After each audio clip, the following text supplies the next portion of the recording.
جو لوگ اللہ پر ایمان لائیں، کہیں کہ ہمارا رب اللہ ہے، پھر اس پر جم جائیں، ان پر فرشتوں کا نزول ہوتا ہے۔ نہ کوئی غم کرو نہ خوف، خوشیاں مناؤ جنت کی جس کا تم سے وعدہ کیا گیا تھا۔ اللہ کی ربوبیت پر اطمینان جب انسان کو ہو جاتا، میرا رب اللہ ہے، ربی اللہ، انسان کے لیے نہ کوئی کھٹکا، نہ کوئی خطرہ، نہ کوئی خوف، نہ کوئی حزن۔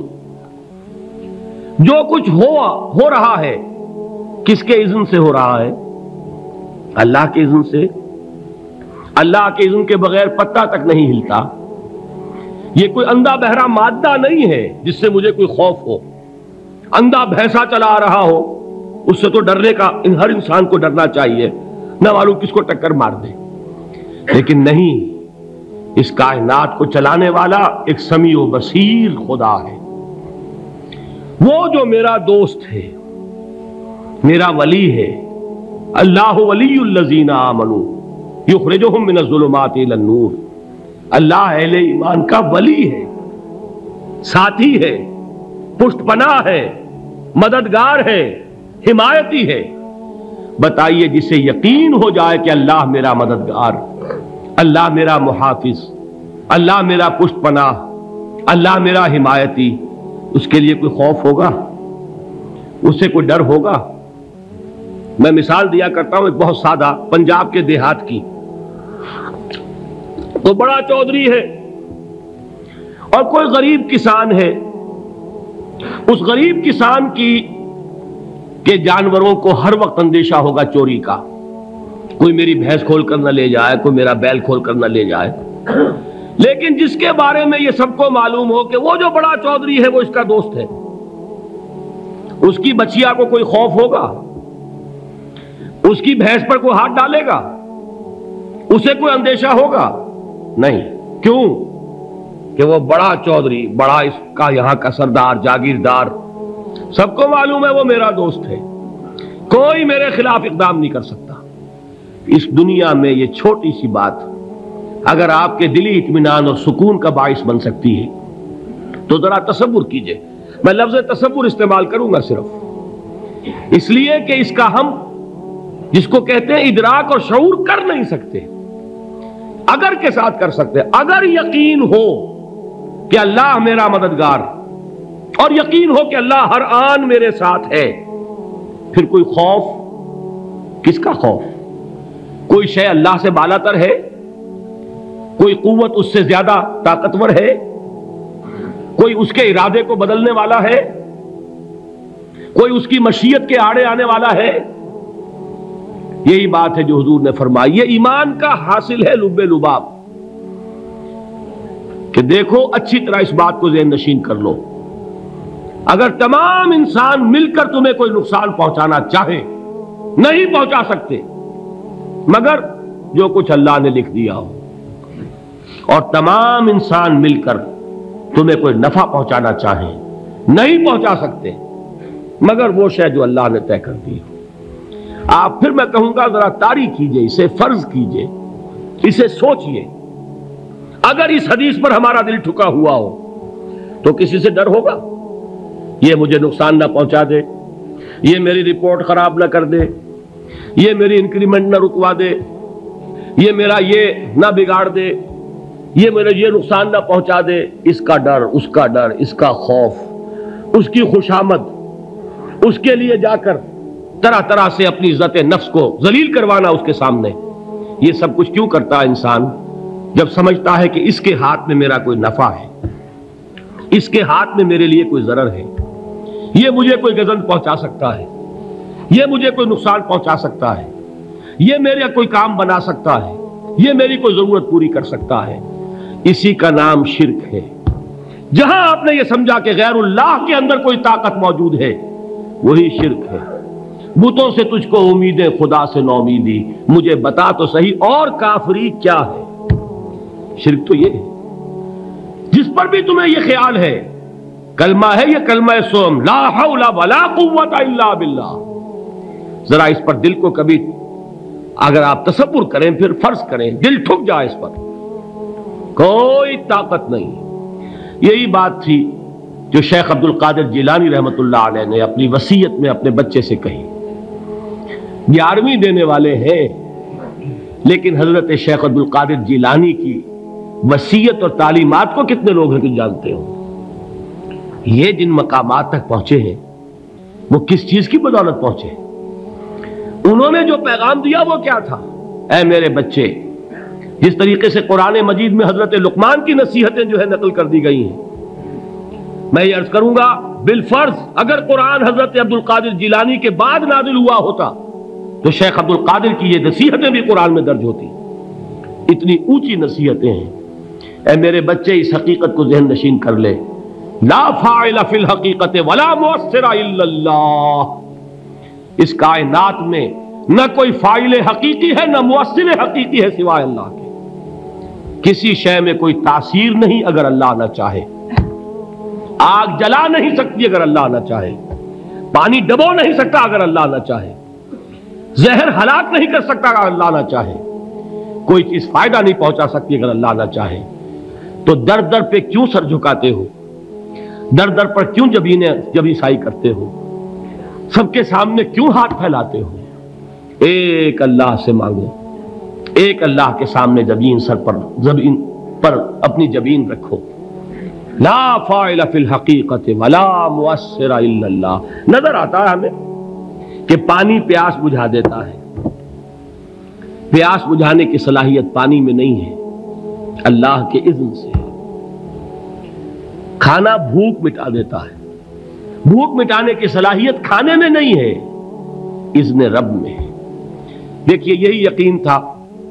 حضرت موسیٰ علیہ السلام کا واقعہ یاد کیجئے. سامنے سمندر آ گیا ہے. قوم دیکھتی ہے پیچھے کہ گرد و غبار کا طوفان ہے. معلوم ہوا کہ فرعون اپنے لشکر سمیت آ گیا ہے. لشکر جب چلتا تھا تیز رفتاری کے ساتھ تو گرد و غبار کا جو طوفان اٹھتا تھا اس کا تصور کیجیے. اور لمحہ بلمحہ وہ قریب آ رہا ہے. پوری قوم نے کیا کہا؟ اے موسیٰ انا لمدرکون. اے موسیٰ ہم تو پکڑے گئے. قرآن مجید نے تو یہاں وہ باتیں نہیں لکھی ہیں، لیکن تورات میں یہ درج ہے کہ بنی اسرائیل جھگڑنے لگے، دست و گریبان ہو گئے موسیٰ کے ساتھ. موسیٰ ہمیں یہاں مروایا لا کر، اس سے تو ہم ہی بہتر تھے. وہاں کھانے کو ملتا تھا، زندگی تو تھی، بیگار ہم کر رہے تھے، موت تو نہیں تھی. اب جو کچھ ہوگا اس کا تصور کرو، جس طریقے سے ہمارے ٹکڑے اڑائے جائیں گے. تو لڑ رہے ہیں حضرت موسیٰ علیہ السلام سے. یہ تورات کی تفصیل ہے. قرآن میں صرف اتنا آیا ہے، پریشان ہو کر انہوں نے کہا انا لمدرکون. موسیٰ ہم تو پکڑے گئے. اس وقت موسیٰ کا جواب کیا ہے؟ کلا ان معی ربی سیہدین. نہیں، میرے ساتھ میرا رب ہے، وہ راستہ دے گا. بتائیے کہاں راستہ نظر آ رہا ہے؟ یہ ہے ایمان بالغیب. راستہ نظر نہ آئے تب اللہ پر یقین ایمان ہے. جیب میں پیسے ہوں اور تب دل کو اطمینان ہے تو ایمان کس پر ہوا؟ پیسے پر، اللہ پر نہیں. جب وسائل و ذرائع نہ ہو اور پھر یقین ہو کہ اللہ مسبب الاسباب ہے، وہ اسباب کا پابند نہیں ہے، وہ اسباب کا محتاج نہیں ہے، اسباب اس کے محتاج ہے. اگر یہ یقین ہے تو اللہ پر ایمان ہے. یہ نہیں ہے تو تمہارا ایمان اسباب پر ہے، وسائل پر ہے، ذرائع پر ہے، مادیات پر ہے، اللہ پر نہیں. اس وقت کہاں راستہ تھا؟ کوئی راستہ تھا؟ سمندر ہے اور ادھر سے لشکر آ گیا ہے. کلا ان معی ربی سیہدین. اب دیکھیے ایمان کہہ دینا آسان ہے، ہوا معکم اینما کنتم. جہاں کہیں بھی تم ہوتے ہو اللہ تمہارے ساتھ ہوتا ہے. لیکن اس کا یقین قائم ہو جائے تو زمین و آسمان کا فرق واقع ہو جائے. یہی بات ہوئی حضور کے ساتھ. غار ہے، چھپے ہوئے ہیں محمد الرسول اللہ اور آپ کے وہ یار غار ابو بکر صدیق رضی اللہ تعالی عنہ. اقبال نے حضرت ابو بکر کی شان میں چند اشعار کہے صرف، لیکن واقعہ یہ ہے کہ بھاری بھاری نظموں پر اور قصیدوں پر بھاری ہے. طویل ترین نظمیں اور قصیدے ہوں ان پر بھاری ہے. ہمت